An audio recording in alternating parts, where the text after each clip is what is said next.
Here's one for you. Here's what I believe.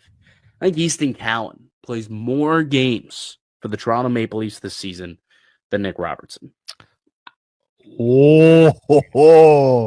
That I was wondering where you're going with this. Like, where's he going? I'm like, wow, okay. Yeah.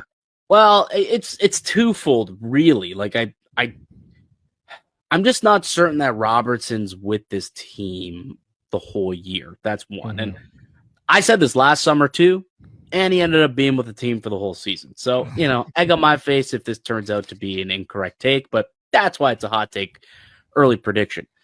But I still believe, despite signing a contract extension with the Maple Leafs, I still think there's a chance that he could get traded, right? And I think if the right injury occurs throughout, training camp or leading up to it, and a team loses a top six forward or a middle six winger, and they need a little bit more scoring depth, they could come calling. And I think the Maple Leafs, as long as they get a middle round pick, 3, 4, 5, maybe a third, fourth, fifth round pick, maybe they come up with some sort of deal for another struggling prospect and two prospects who need a change of scenery.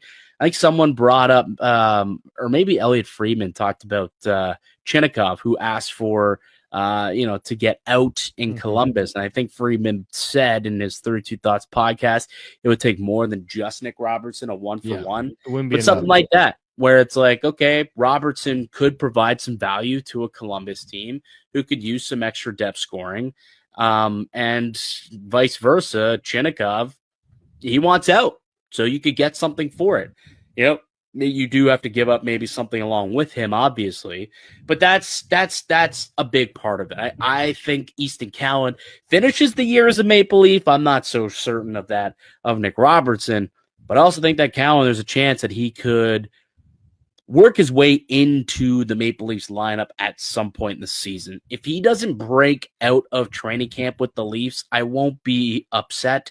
I won't be shocked. I actually expect him to start the year with the Marlies.